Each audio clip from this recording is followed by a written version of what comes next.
وزیر خزانہ نے یہاں بجٹ پیش کیا اور ان کی سنجیدگی کا یہ عالم تھا کہ فوراً یہاں سے اٹھے اور کہیں اور چلے گئے۔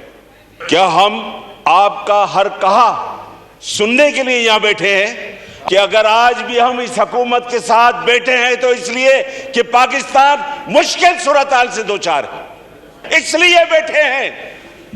2 روز قبل پاکستان کے وزیر خزانہ اسحاق ڈار صاحب نے یہاں اپنا ضمنی بجٹ پیش کیا۔ پہلی بات تو یہ کہ شکر ہے کہ وہ ضمنی بجٹ پیش کرنے کے لیے اس اسمبلی میں نظر آئے، ان کا چہرہ اس اسمبلی میں نظر آیا، ادروائز تو وہ نظر ہی نہیں آئے۔ آج تک ہمیں اندازہ ہی نہیں ہو پاتا تھا، ہم تو بھول گئے تھے کہ پاکستان کا وزیر خزانہ کون ہے۔ بہرحال پھر بھی انہیں اس بات کا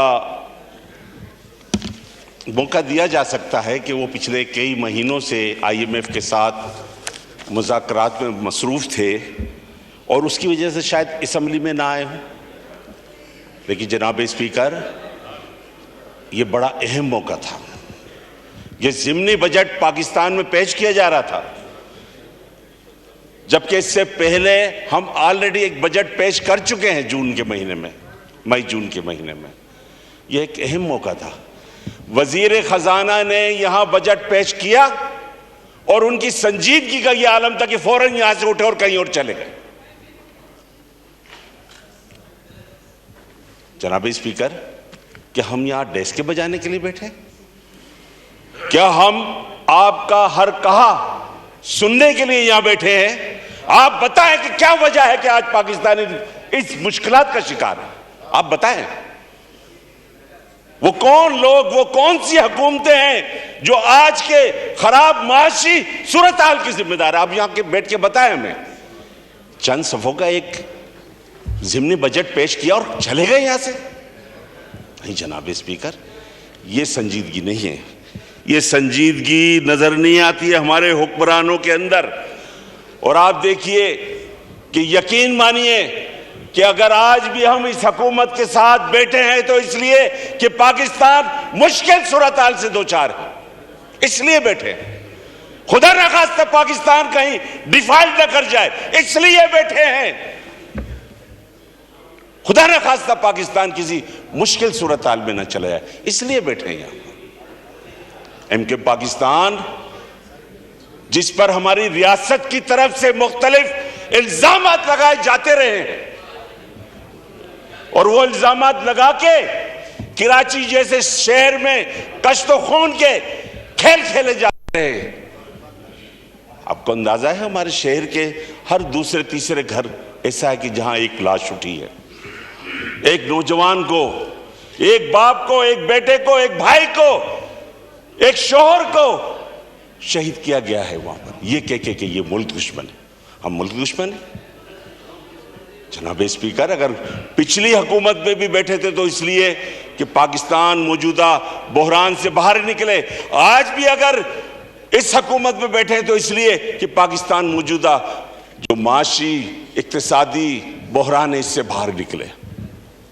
لیکن پاکستان کی ریاست کے جو بڑے بڑے اہم عہدے ہیں، مجھے تو اس وقت بڑا افسوس ہوا کہ پچھلے کئی مہینوں سے IMF کے ساتھ ڈیل چل رہی تھی، معاملات چل رہے تھے، اور یہ معاملات موجودہ حکومت اس کی ذمہ دار نہیں ہے۔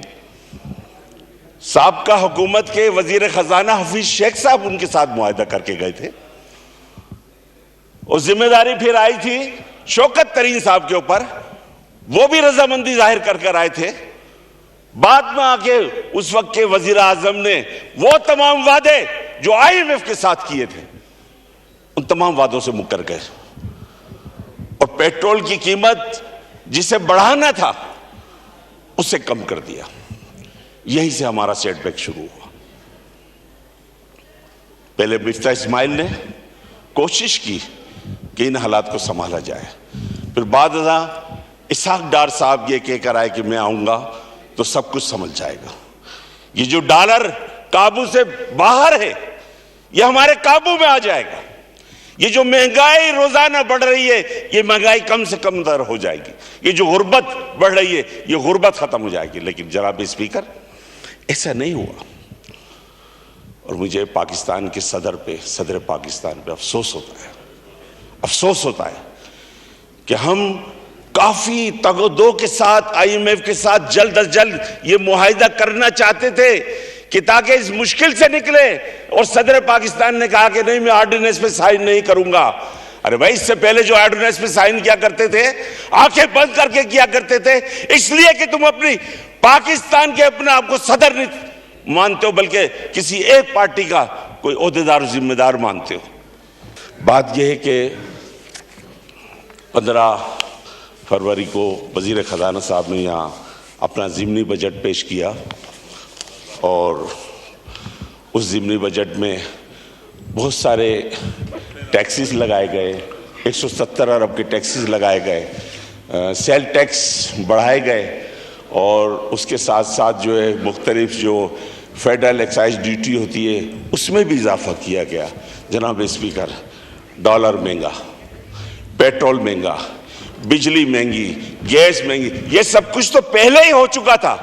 یہ تمام جو بم ہیں پاکستان کی عوام کے اوپر پہلے ہی گرائے جا چکے تھے. اس کے بعد 15 فروری کو ہمارے وزیر خزانہ نے ایک اور بم گرا دیا. آپ بتائیے، جنہیں پرتعیش اشیاء کہا جا رہا ہے، لگژری آئٹم، وہ بتائے تو صحیح یہاں بیٹھ کے وہ لگژری آئٹم کیا ہے؟ وہ کون سے لگژری آئٹم ہیں جس کے اوپر آپ نے 17% سے اٹھا کے 25% سیل ٹیکس ڈیوٹی کر دی؟ اسی طرح سے فیڈرل ایکسائز ڈیوٹی میں بھی اضافہ کر دیا. شادی بیاہ، اب تو شادی بیاہ بھی کرنا مشکل ہو جائے گا لوگوں کے لیے کہ وہ ہال بک کرانے کے لیے اس پہ بھی ٹیکس دیں گے. جناب اسپیکر، آپ دیکھیے، ابھی 1 مہینے بعد رمضان شریف کا مہینہ شروع ہونے والا ہے. پاکستان ایک غریب ملک ہے. ہمارے بہت سارے بھائی جو پابندی سے روزے رکھتے ہیں، اور جب روزہ کھولنے کا وقت ہوتا ہے تو کسی نہ کسی مشروب سے یا کھجور سے روزہ کھول لیا کرتے ہیں. ہمارے وزیر خزانہ نے تو مشروبات پہ بھی سیل ٹیکس ڈیوٹی بڑھا دی. اب وہ جو امکان جو ایک غریب کے لیے راستہ تھا، وہ راستہ بھی ختم کر دیا. تو ایسی بہت ساری چیزیں ہیں. جناب اسپیکر، ایک اور چیز ہے، کیا پاکستان کی جو 23 کروڑ عوام ہے، یہ جو قرضے باہر سے لیے گئے، جو یہ اللے تللے کیے گئے، تقریباً 44,000 ارب روپیہ پاکستان اب تک قرض لے چکا ہے. جب یہ اسمبلی منتخب ہو کر آئی تھی اور اس وقت کی جو گورنمنٹ آئی تھی تو اسے جو ورثے میں تقریباً 24,000 ارب قرض کے حصے ان کو وراثت میں ملے تھے. اب وہ 44,000 ارب روپے ہو چکے ہیں. یہ 44,000 ارب کیا پاکستان کی 23 کروڑ عوام نے گل چھلے اڑائے ہیں جو ان کے اوپر سارا بوجھ ڈال دیا گیا ہے؟ وزیر خزانہ یہاں آئے اور بتائیں کہ پاکستان کی اشرافیہ کے اوپر انہوں نے کیا ٹیکس بوجھ ڈالا ہے، کتنا بوجھ ڈالا ہے، وہ بتائیں نا یہاں کے. شکریہ جناب. پاکستان کے وہ خاندان، وہ مراد یافتہ طبقہ جو ہمیشہ اقتدار میں رہتا ہے، ہمیشہ اقتدار میں رہتا ہے نا، جن کے تمام اثاثے پاکستان سے باہر ہوتے ہیں، پاکستان میں نہیں ہوتے، جن کے پاس تجوریوں میں ڈالر ہوتے، یورو ہوتے، روپیہ نہیں ہوتا ہے. آپ نے ان کے اوپر کیا بھاری ذمہ داری عائد کی؟ کچھ نہیں. پاکستان کے عوام کے اوپر یہ ایک بم گرا دیا گیا ہے، اور جو میں سمجھتا ہوں کہ موجودہ حالات میں وہ عوام اتنی سخت نہیں رکھتی ہے، ان میں اتنی سخت نہیں ہے کہ اسے برداشت کر سکے. تو میں وزیر خزانہ سے کہوں گا کہ وہ یہاں آئیں اور یہاں آ کے وہ اپنی پالیسی بتائیں. خاص طور پہ یہ ٹیکس بڑھانے سے کچھ نہیں ہوگا، یہ تو ماضی میں بھی بہت کچھ ہوتا رہا ہے. آپ یہ جو غیر ضروری اخراجات ہیں ان کو روکنے کے لیے، یہ جو سرکولر ڈیٹ ہے اسے روکنے کے لیے، جو یہ الل تلل ہے اس کو ہمیں تو آپ کو میں ایک تھوڑا سا ٹائم ہے، مشکل وقت ہے. بے نظیر انکم سپورٹ پروگرام بہت اچھا پروگرام ہے اور اسے سبھی مانتے ہیں, دنیا سراہتی ہے. آپ دیکھیے پچھلے دنوں سندھ میں سیلاب آ گیا اور اس کے بعد تقریباً 80 ارب روپیہ ان کی مدد کے لیے مختلف صوبوں میں مدد کے لیے دیا گیا. آج تک یہ نہیں پتا ہے کہ وہ 80 ارب روپے کا کس طرح سے استعمال ہوا.